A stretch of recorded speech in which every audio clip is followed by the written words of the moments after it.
Please uncover and remain standing for the invocation by Chaplain Ronald B. Fritz.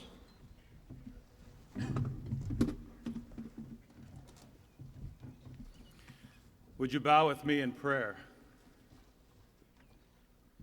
O God, our Heavenly Father, we pause to acknowledge and thank you for your great goodness to us.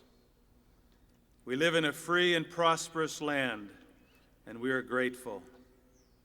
Our freedom has been purchased at a high cost, and we gratefully acknowledge those who have paid the price. May we walk in their legacy of selfless service. We are gathered this happy morning to share in the fulfillment of so many dreams and prayers. We're glad to be alive. We're proud of the class of 1997. In the past 4 years, these wonderful young men and women have grown into good, strong, and competent leaders. They are our future. Our sons and daughters will soon become stewards of our freedom, and they have our trust. And so, Lord, we ask your blessing again, even in this hour. By your grace, inspire and empower each graduate to live and serve with steadfast devotion. Bless and sanctify every thought and word, every oath and promise. May it be said of each of them at journey's end, "Well done, thou good and faithful servant." In your matchless name we pray. Amen.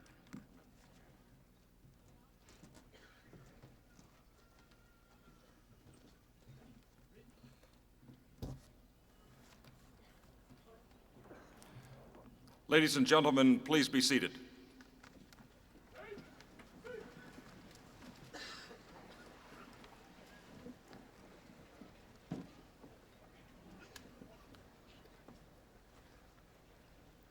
Good morning, and welcome to this wonderful celebration, the graduation and commissioning ceremony for the West Point class of 1997.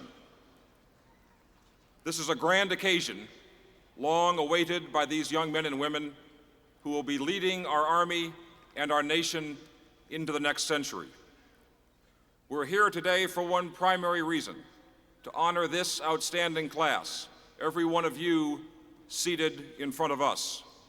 They're ready to assume the mantle of leadership, to transition from cadet to officer, and with this, to accept the awesome responsibility that goes with leading American soldiers.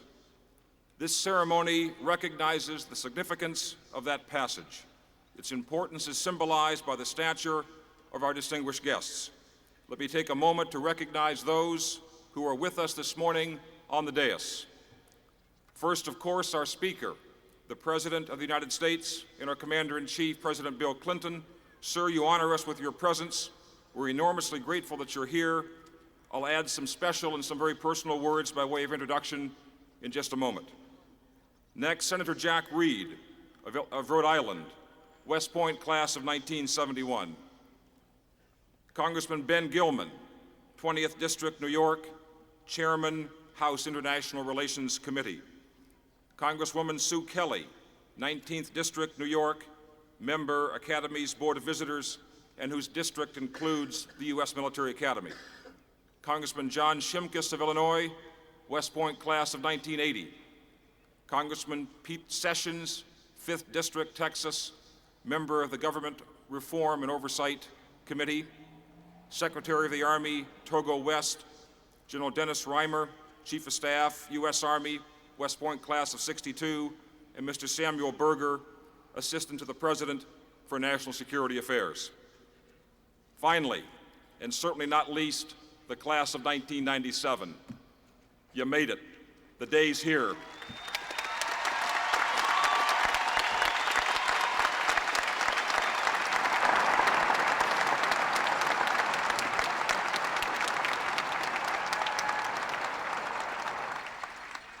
Matthew Zais, how short is this class? You are so short, you now have fewer minutes until graduation than the class of 2000 has months.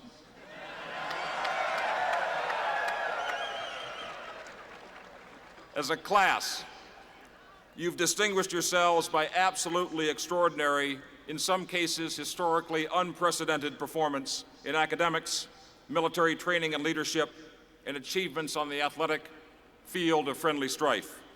You've won more Rhodes, Marshall, Hertz, Truman, and East-West scholarships than any class in West Point history.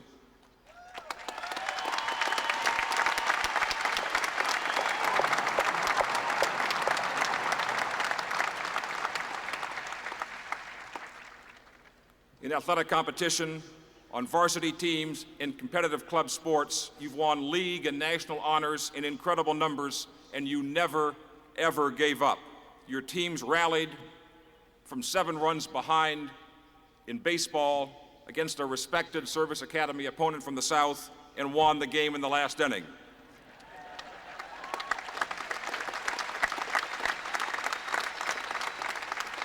And against that same opponent, your women's lacrosse team rallied from 7 goals behind and won the game as time expired.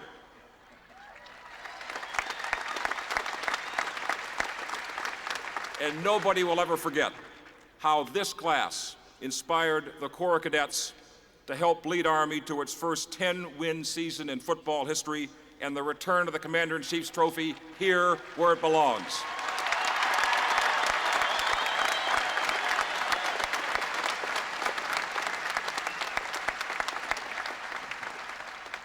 But most importantly, your leadership of the Corps of Cadets has been exemplary.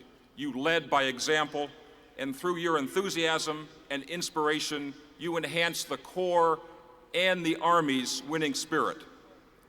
Kevin Bourne, my soulmate, Mike Benora, A-Man, the Rabble-Rousers, the Spirit Band, the Mule Riders, all these great superheroes that elevated the spirit of this great institution and showed the rest of the country how to win. Thanks.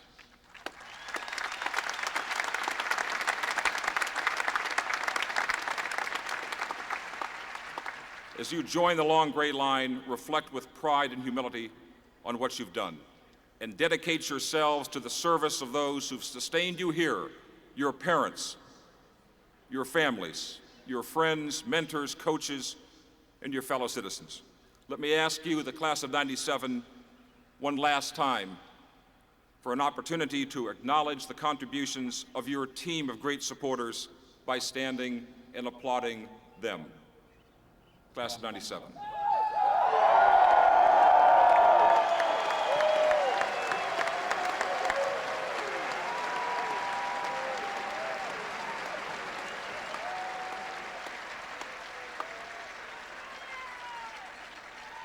Thanks, class. The Constitution provides for civilian control of the military and designates our president as the Commander-in-Chief. The president, like you, pledges to serve and defend this nation.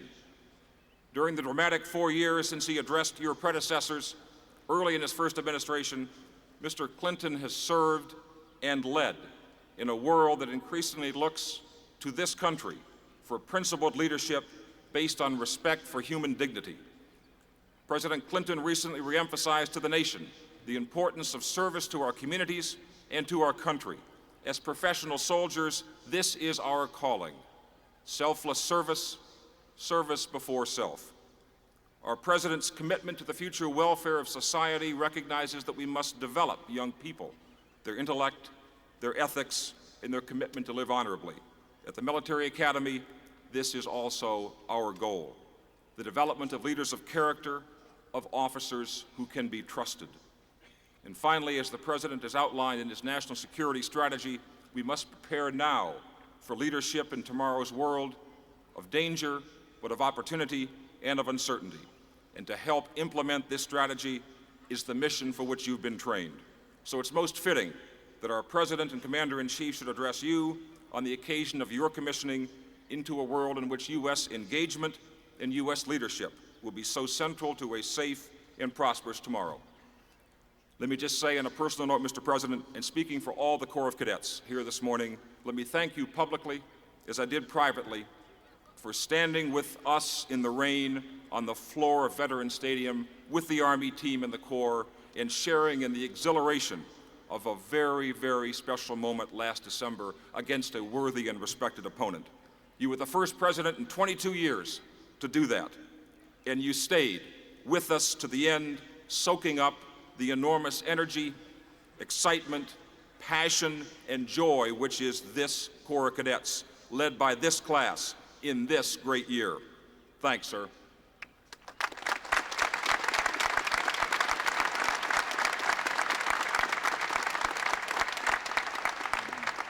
I also know, Mr. President, as Commander-in-Chief, you have to be objective on these service issues, but I think many of us detected just a little twitch in your dancing legs to get out and join us in the fourth quarter as we dance the Macarena to cheer the team on to victory. Ladies and gentlemen, please join me in welcoming back to West Point our Commander-in-Chief and the 42nd President of the United States, President Bill Clinton.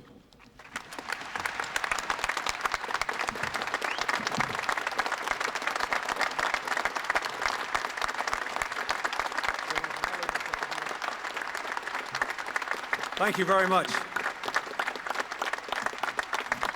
Thank you. Thank you very much. Please be seated. Relax.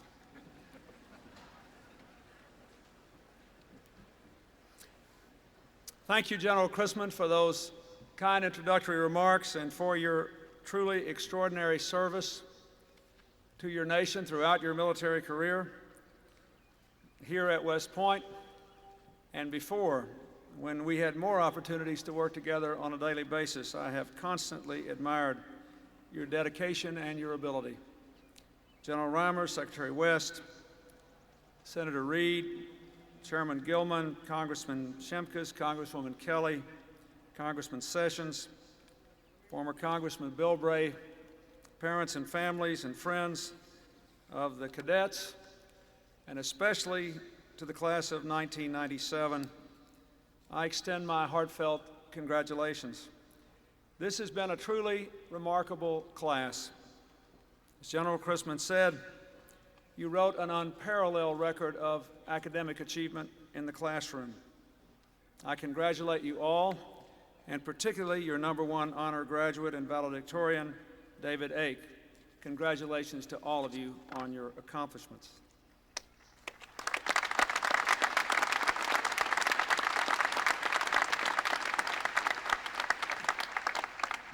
Now, General Chrisman also outlined the extraordinary accomplishments of your athletic teams, and he mentioned that I had the privilege of seeing Army win its first 10-win season in football and reclaim the Commander-in-Chief's trophy in Philadelphia.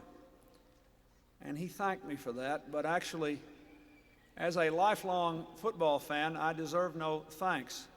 It was a terrific game, and I'm quite sure it was the first time in the field of any endeavor of conflict where the Army defeated the Navy, not on land, but on water.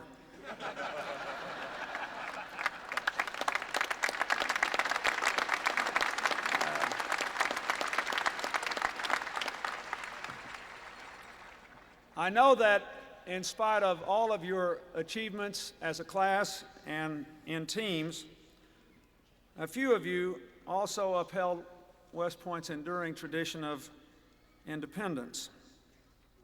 It began in 1796 when President Adams' War Department ordered the first classes in fortification, and the troops here thought they already knew all about that, so they burned the classroom to the ground, postponing the start of instruction by 5 years. Today, I am reliably informed that though your spirits are equally high, your infractions are more modest. Therefore, I hereby exercise my prerogative to grant amnesty for minor offenses to the Corps of Cadets.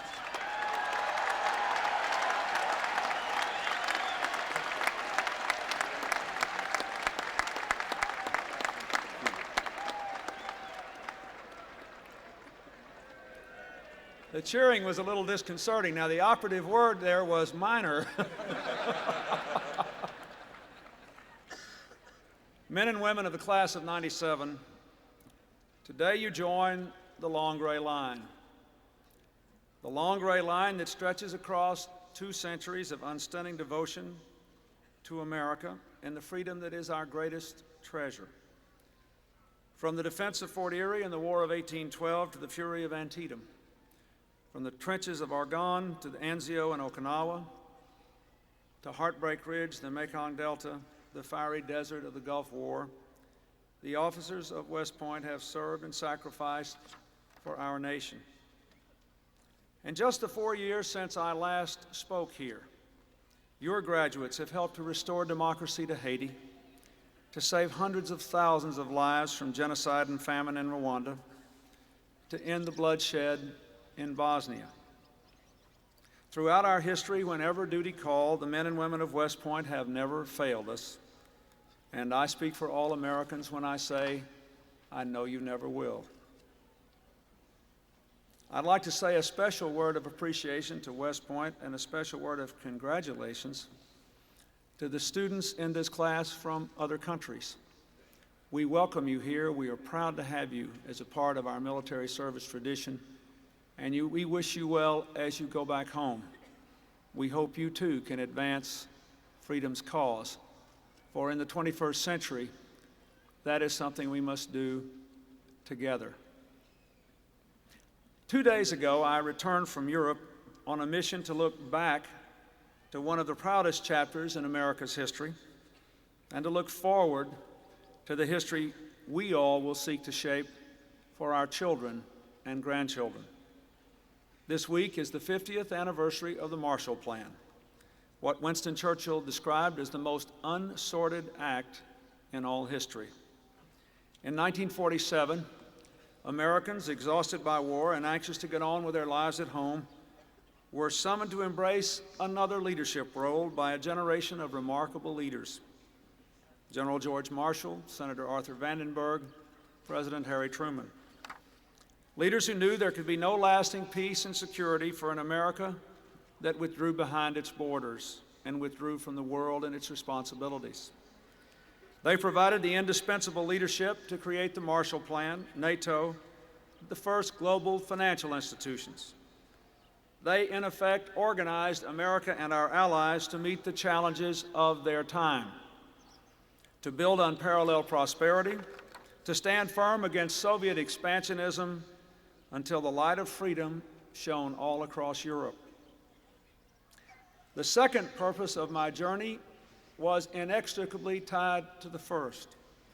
It was to look to the future, to the possibility of achieving what Marshall's generation could only dream of: a democratic, peaceful, and undivided Europe for the first time in all of history, and to the necessity of America and its allies once again organizing ourselves to meet the challenges of our time, to secure peace and prosperity for the next 50 years and beyond.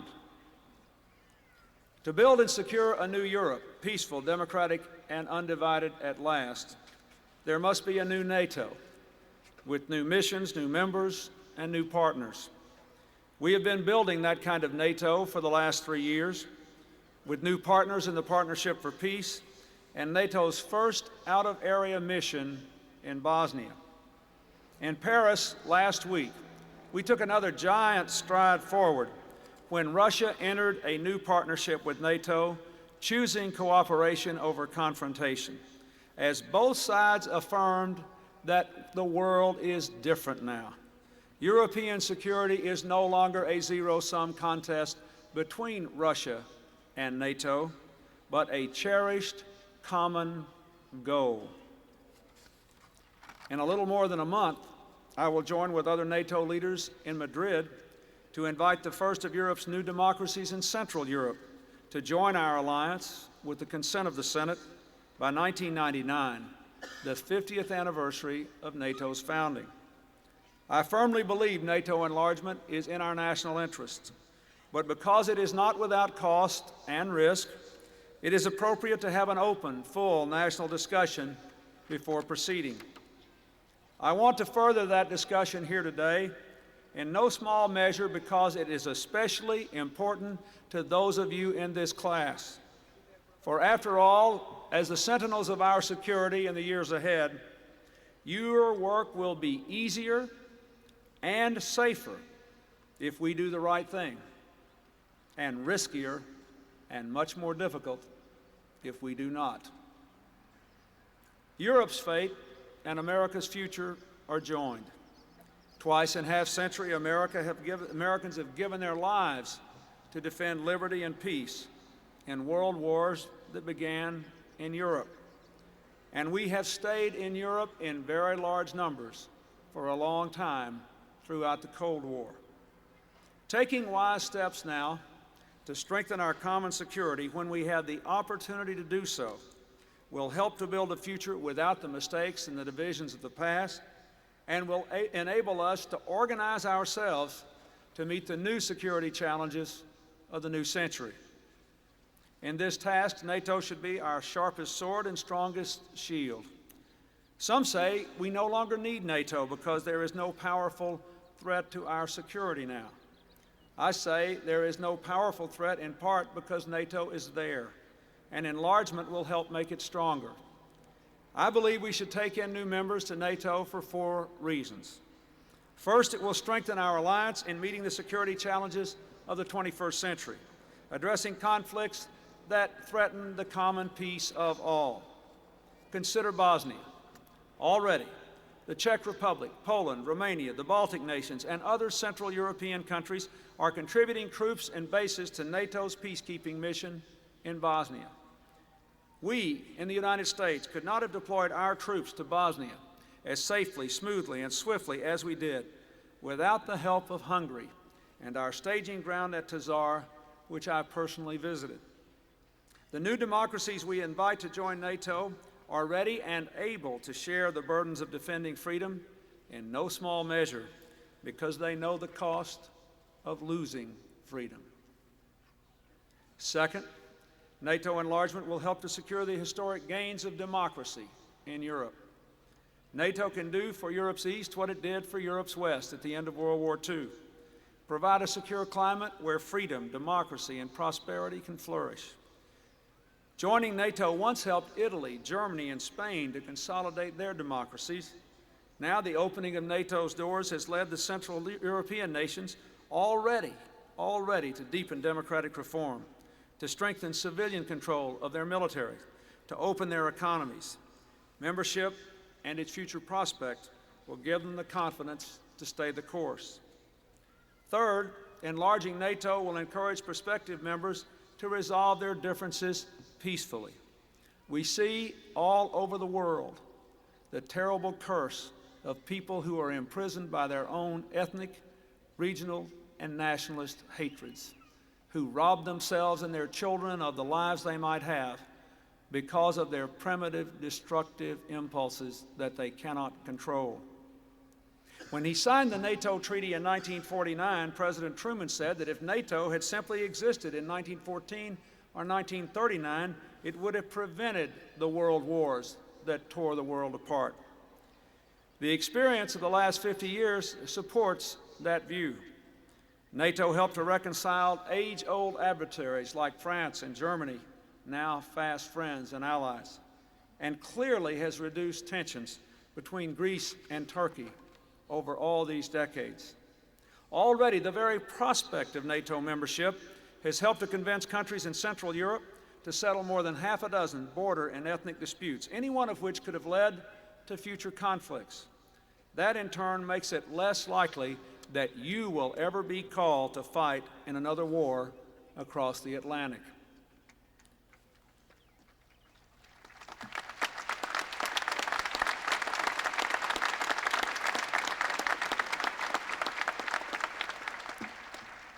Fourth, enlarging NATO, along with its partnership for peace with many other nations, and its special agreement with Russia, and a soon-to-be signed partnership with Ukraine, will erase the artificial line in Europe that Stalin drew, and bring Europe together in security, not keep it apart in instability. NATO expansion does not mean a differently divided Europe. It is part of unifying Europe. NATO's first members should not be its last. NATO's doors will remain open to all those willing and able to shoulder the responsibilities of membership, and we must continue to strengthen our partnerships with non-members. Now, let me be clear to all of you, these benefits are not cost or risk-free. Enlargement will require the United States to pay an estimated $200 million a year for the next decade. Our allies in Canada and Western Europe are prepared to do their part. So are NATO's new members. So must we. More important, enlargement requires that we extend to new members our alliance's most solemn security pledge: to treat an attack against one as an attack against all. We have always made the pledge credible through the deployment of our troops and the deterrence of our nuclear weapons. In the years ahead, it means that you could be asked to put your lives on the line for a new NATO member, just as today you can be called upon to defend the freedom of our allies in Western Europe. In leading NATO over the past 3 years to open its doors to Europe's new democracies, I weighed these costs very carefully. I concluded that the benefits of enlargement, strengthening NATO for the future, locking in democracy's gains in Central Europe, building stability across the Atlantic, uniting Europe, not divided it, these gains decisively outweigh the burdens. The bottom line to me is clear. Expanding NATO will enhance our security. It is the right thing to do. We must not fail history's challenge at this moment to build a Europe peaceful, democratic, and undivided, allied with us to face the new security threats of the new century. A Europe that will avoid repeating the darkest moments of the 20th century and fulfill the brilliant possibilities of the 21st. This vision for a new Europe is central to our larger security strategy, which you will be called upon to implement and enforce. But our agenda must go beyond it, because with all of our power and wealth, we are living in a world in which increasingly our influence depends upon our recognizing that our future is interdependent with other nations, and we must work with them all across the globe. Because we see the threats we face tomorrow will cross national boundaries. They are amplified by modern technology, communication, and travel. They must be faced by like-minded nations working together, whether we're talking about terrorism, the proliferation of weapons of mass destruction, drug trafficking, or environmental degradation. Therefore, we must pursue 5 other objectives. First, we must build a community of Asia-Pacific nations bound by a common commitment to stability and prosperity.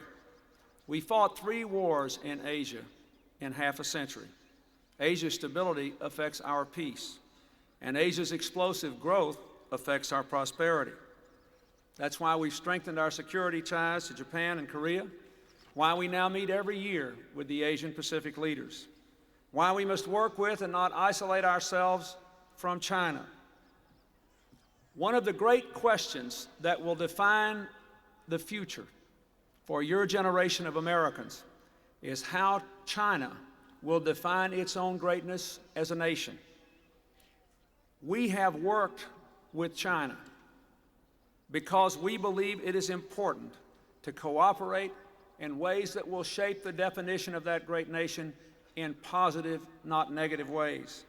We need not agree with China on all issues to maintain normal trade relations, but we do need normal trade relations to have a chance of eventually reaching agreement with China on matters of vital importance to America and the world.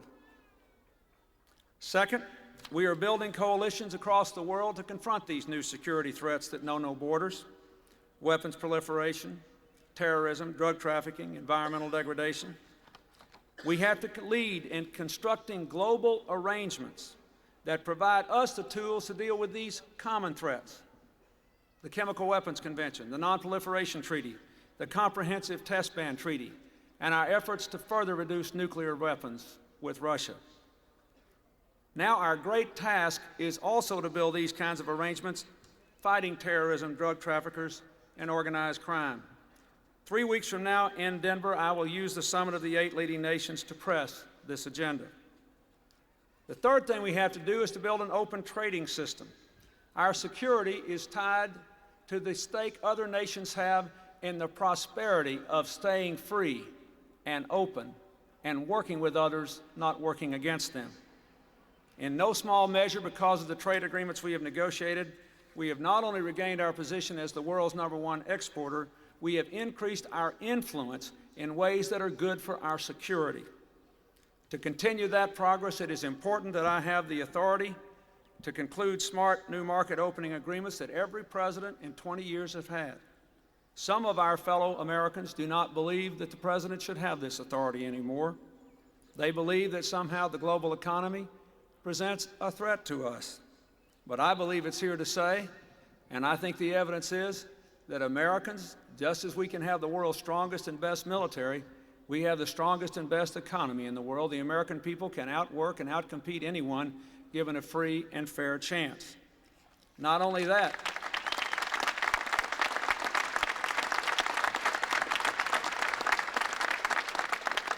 but this is about more than money and jobs. This is about security. The world, especially our democratic neighbors to the south of us, are looking to us. If we don't build economic bridges to them, someone else will. We must make it clear that America supports free people and fair, open trade. Fourth, we have to embrace our role as the decisive force for peace. You cannot and you should not go everywhere. But when our values and interests are at stake, our mission is crystal clear and achievable. America should stand with our allies around the world who seek to bring peace and prevent slaughter.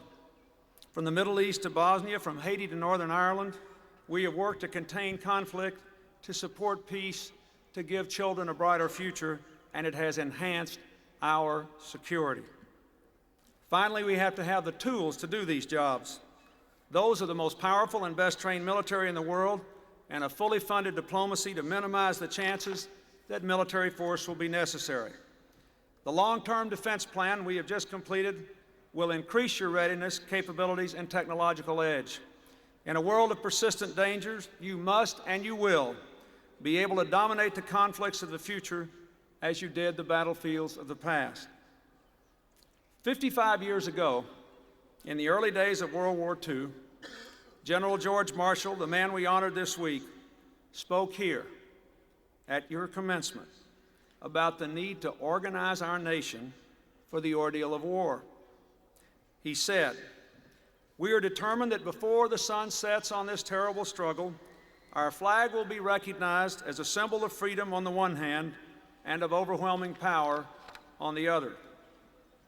Today, our flag of freedom and power flies higher than ever. But because our nation stands at the pinnacle of its power, it also stands at the pinnacle of its responsibility. Therefore, as you carry our flag into this new era, we must organize ourselves to meet the challenges of the next 50 years.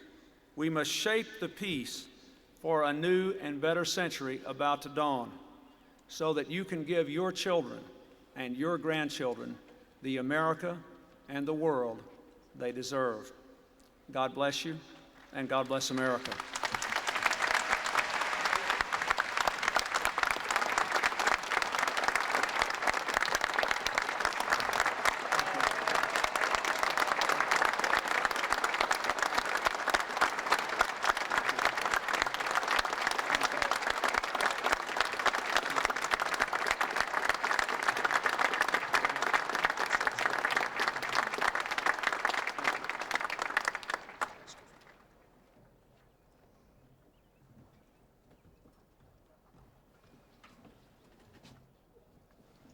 Mr. President, on behalf of the class of 1997, we'd like to thank you for your words today. It is indeed a special day, an awesome class graduating from West Point. It is very seldom that the Commander-in-Chief has the opportunity to speak to a graduating class, so thank you for being here. We're an awesome class, we're very proud, we're ready, and it's time for us to lead our nation's soldiers.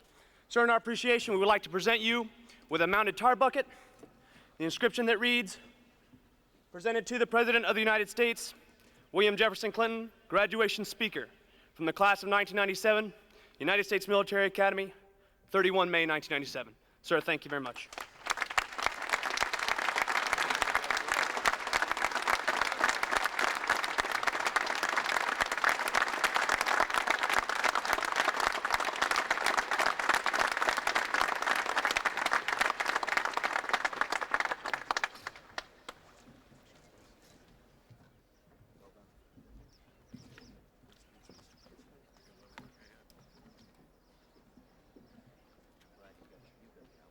Would everyone please remain standing and uncovered for the singing of the corps?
Please be seated.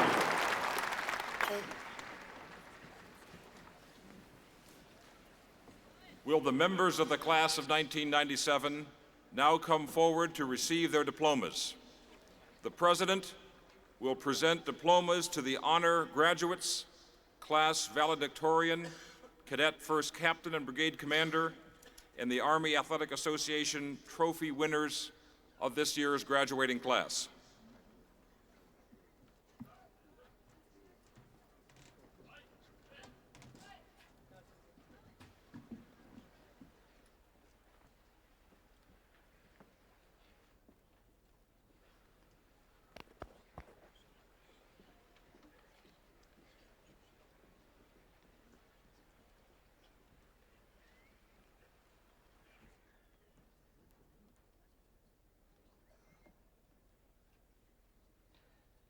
Number 1 graduate and class valedictorian, Adam K. Ake.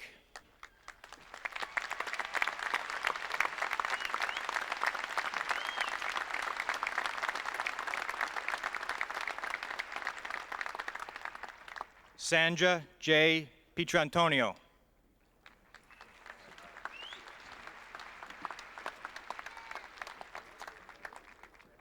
Jose D. Salinas.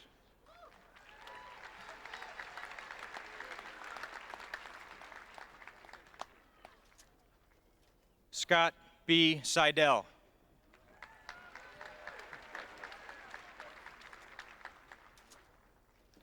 Dwight E. Phillips, Jr.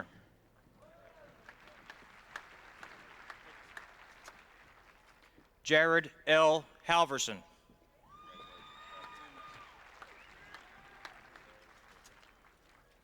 Matthew F. Dabkowski.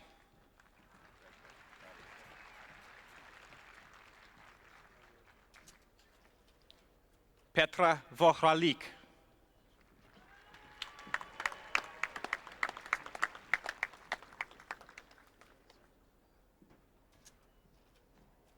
Samuel T. Donnelly.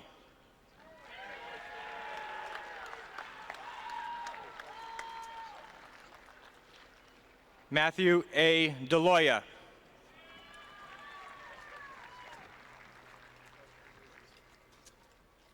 Randall E. Hickman.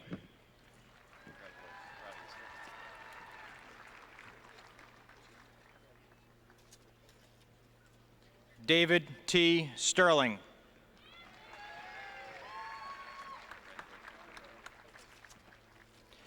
Daniel J. Everett.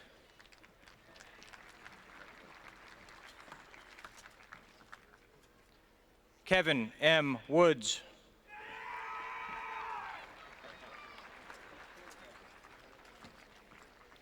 Cadet First Captain Daniel C. Hart.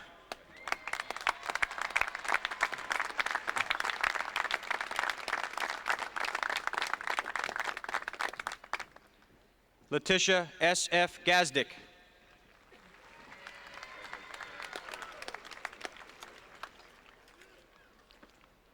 Benjamin K. Potter.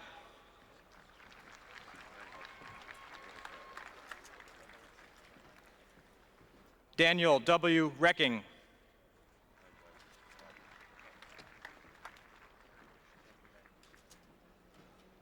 Mark R. Hunsiker.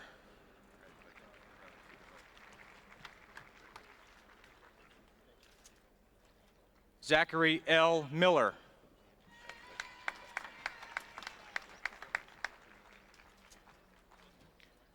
Michael A. Harding.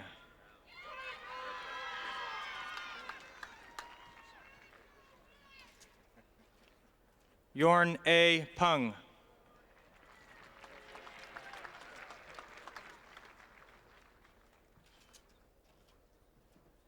Douglas L. Chapman.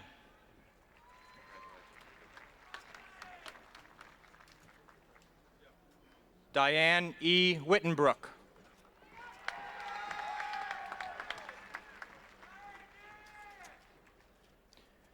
Joseph C. Walchko.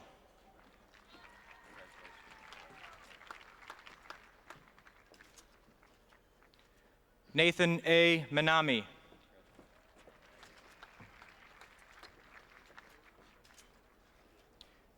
Matthew K. Teague.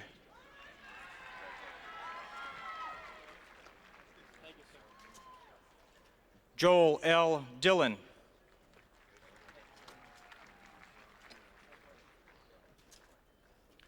Joseph M. Savage.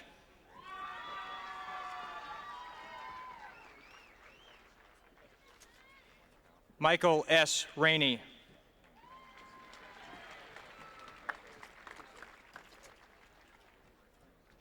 James H. Damapawau.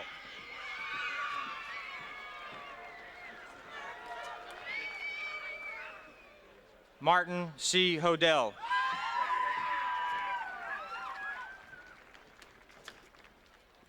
John C. White, Jr.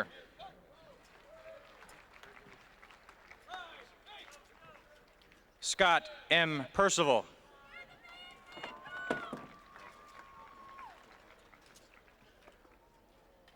Guy L. Filippelli.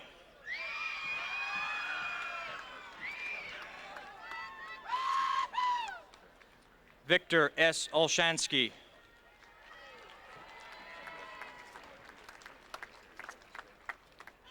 David J. Perkins, Jr.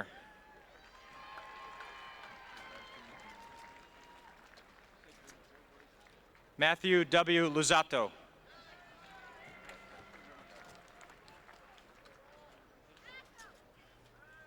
Paul S. O.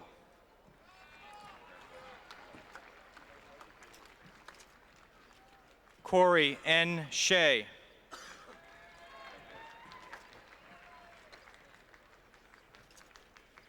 Christopher S. Gilbert.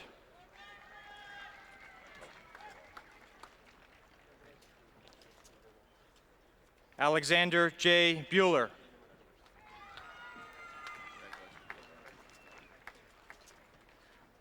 Babatunde I. Aleya.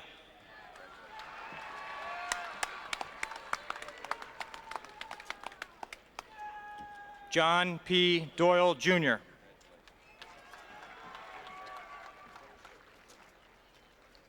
Jeffrey R. Enquist.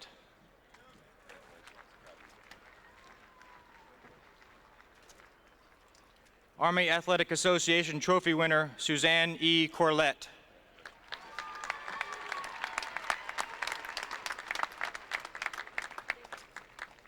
Army Athletic Association trophy winner Brad D. Fensky.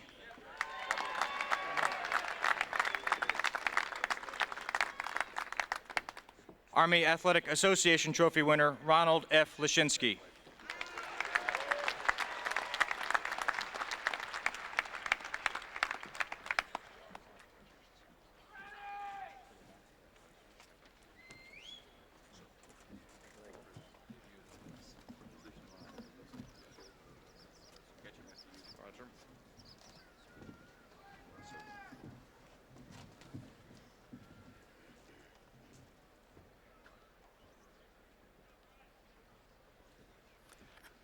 First Regiment, 3rd Regiment, Christine E. Adams, Matthew J. August, Christopher T. Altavilla, Christina C. Ayers, Julie A. Bolton,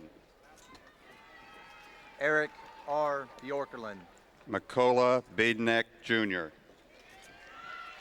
Jeffrey S. Button, Kevin D. Boren, Solomon A. Carias, Sadat Chevik Parmak, Daniel K. Dorado, Brian J. Chivers, Jeremy M. Dunn, Garland R. Gay, Michael S. Edwards, Stephen J. Gilmore, Matthew N. Fondre, Jean Pao Go, Marcus M. Ferrara, Jason M. Havey,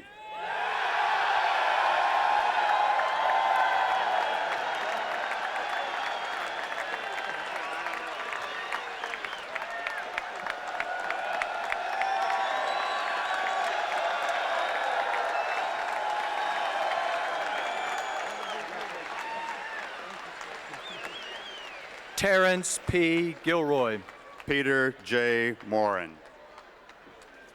Sean P. Ems, Kevin P. Paraxlis, Colin P. Kearns, Michael S. Rupert, Gregory D. Kent, Eric J. Scott, Jamie E. Leonard, Michael C. Son, Danielle M. Naracola, Jonathan C. Taylor, Joanna L. Reynolds, Jason T. Warren, William V. Rice, Holly A. Wells, Aaron K. Roof, Michael A. Zeppariri, Drix, Richard J. Mikowski, Matthew E. Gaffigan, William J. Morrison, Marcus W. Grimes, Amy E. Owen, Daniel W. Hampton, Christopher J. Rocheleau, Michael J. Harvey, Christopher M. Soldy, Ryan O. Harrod, Michael P. Spicer, Rashad T. Hodge, Brian P. Steele, Wesley M. Hunt, Leslie A. Stein, Matthew K. Johnson, Ryan L. Strom, Marvin L. King III, Momoevi S. Tawaki, Shane A. Mattarelli, Mark R. Taylor, Ryan E. McCormack, Rebecca A. Trajecki, Ryan J. Morgan, Gerald J. Taquinco, Karen L. Sanders, John R. Walters, Scott F. Scroggins, Thomas T. Wong, John W. Shields, David A. Anthony, William T. Smith, Matthew T. Archambault, Robert B. Tier, Michael C. Arnold, William F. Billiter, James M. Ashburn, Kenneth J. Brager, Andrew W. Ashley, William B. Bumby, Timothy J. Booth, Justin A. Kalasuli, Jason S. Brown, Brian H. Cunningham, Harris J. Brummer, Mark C. DeLorenzo, Adam M. Chalmers, Hannon A. Didier, Thomas M. Coyle, Jr., Charles W. Estes, Kevin A. Jr., Elizabeth A. Klaus, Christopher B. Agbayani, David T. Cloft, Aaron Angel, Casey H. Cole, Kevin Bay, Robert C. Cordray III, Boyd E. Bishop, Rebecca A. K. Dean, Stephen R. Beckles, Robert M. Dutton II, Zachary L. Boyd, Stephen J. Gribshaw, Stephen J. Burkhardt, Aaron T. Hill, Jr., Rochelle J. Clark, Trevor W. Hill, Aaron D. Eady, Christopher S. Kennedy, Aaron A. Eklund, Eric A. Larson, Andrew D. Floor, Patrick J. McNamara, Peter J. Gizzy Jr., Jared P. Moreland, Newton E. Grant, David C. Priest, Eric R. Haynes, Benjamin G. Ramos, Adam R. Harbin, Ann E. Robertson, Kirk S. Jackson, Daniel W. Robinson, Matthew J. Kemkes, Robert L. Rossi, Jeffrey D. Reamer, Robert E. Webb, Elliot D. Schroeder, Jason P. Wright, Casey J. Thomas, Beth A. Assemacher, Edward S. Twaddell III, Matthew P. Brewster, Travis M. Van Hecky, James J. Birdsall, Gregory H. Walls, Lisa M. Burns, Anthony J. Bianchi, Douglas R. Chadwick, Richard M. Bradley, Christopher L. Conley, Thomas J. Brewer, Aaron K. Combs, George L. Brooks III, Marcus J. Doyle, Richard C. Chandler, Josh W. Helms, Yvonne Chavez, Charles P. Johnson, Damian W. Choi, John T. Johnson III, Matthew N. Cromley, Sung K. Cato, Matthew D. Jackson, George J. Kelly III, Peter T. Kellogg, Thomas J. Mahoney, Brian P. Klavakutsky, Sloan C. Mann, Robert G. Lynch, Michael J. Mitchell, Danielle C. Mateague, Adam J. Nelson, Gregory W. Miller, Sean L. Nelson, Ezekiel W. Paxton, William C. Nelson, Jr., Timothy S. Rickey, Joseph H. Parker, Robert J. Rodenmeyer, Mary J. Riley, Evangeline G. Rossell, Andrew S. Roberts, Anthony G. Rovano, David, Ryan W. Dutton, Michael D. McCoy.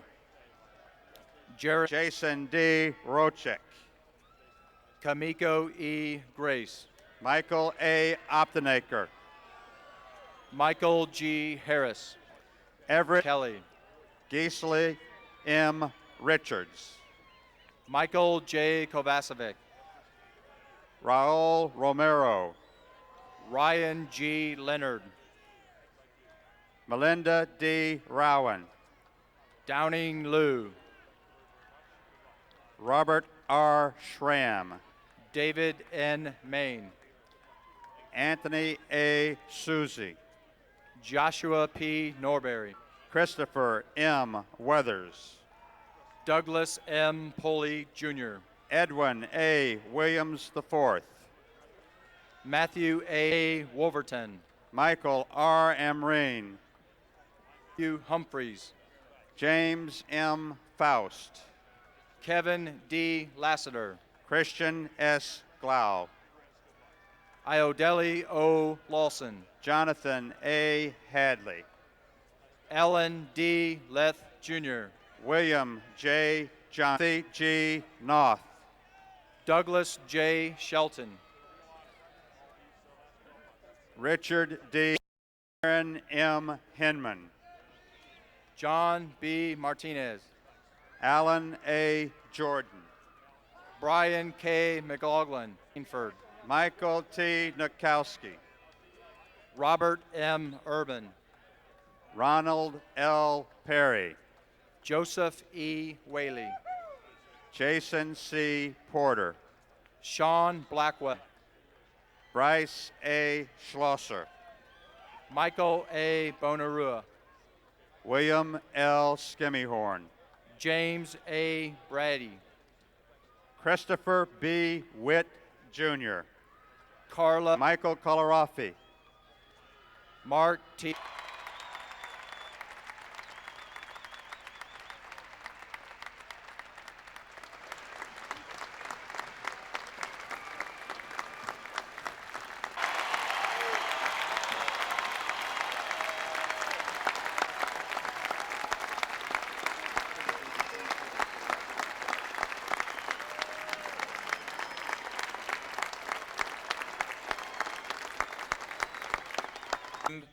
And repeat after me. I state your name, having been appointed an officer in the United States Army in the grade of second lieutenant, do solemnly swear that I will support and defend the Constitution of the United States against all enemies, foreign and domestic. That I will bear true faith and allegiance to the same. That I take this oath freely, without any mental reservation or purpose of evasion. And that I will well and faithfully discharge the duties of the office upon which I'm about to enter. So help me God. Please remain standing and uncovered for the benediction, which will be pronounced by Chaplain Major Ben Romer.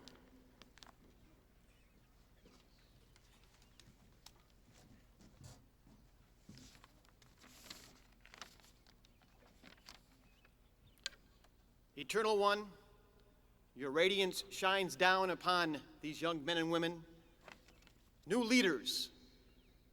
In their hands they hold symbols of the traditions they have learned that they carry on as they leave this institution. May it be your will, Eternal One, to lead them on the way of peace and guide and direct their steps in peace, so that you may bring them to their destination. Save them from danger on the way. Give them good grace, kindness, and favor, both in your eyes and in the eyes of those they shall lead. Eternal One, you have created them. You have fashioned their bodies with its powers. You have also given them the gift of your Spirit, by which they are moved to use these powers in ways that are good and right. May they remember this at all times. And in the presence of every temptation, give them strength to banish thoughts that they know are wrong. May they do nothing that can bring dishonor to themselves, to the ones they love, to those they lead, to any human being. May they not degrade the physical, mental, and emotional powers you have given them by dissipating them on intemperate, self-indulgent, or immoral behavior. Create in them a clean heart and renew a steadfast spirit within them, that they may be worthy of those blessings that flow from a clear conscience and a pure love for you and your children. And may these new leaders, filled with your strength and insight, make your ancient words live. Eloheinu v'Elohei avotenu v'imotenu, our God and God of our fathers and mothers. Bless these members of the class of 1997 with the ancient threefold blessing. Yivarechecha Adonai v'yishmerecha. May the Eternal bless you and keep you. Ya'ir Adonai panav elecha v'chuneka. May the light of the Eternal's presence shine within your hearts and souls and be gracious to you. Yisa Adonai panav elecha v'yasem lecha shalom. May the presence of the Eternal lift you up, fill you with the ability to make peace. Indeed, may you be the creators of peace for our world. And in conclusion, I blow the shofar, an ancient symbol of both the military and the holy. May it link you to the traditions you have shared and that you will carry forward, not just military, but indeed with the one on high.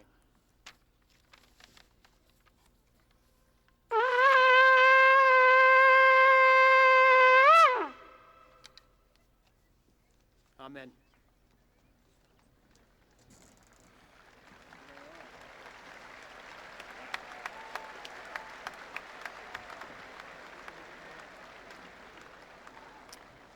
Commandant of Cadets, take charge of the graduating class of the United States Military Academy.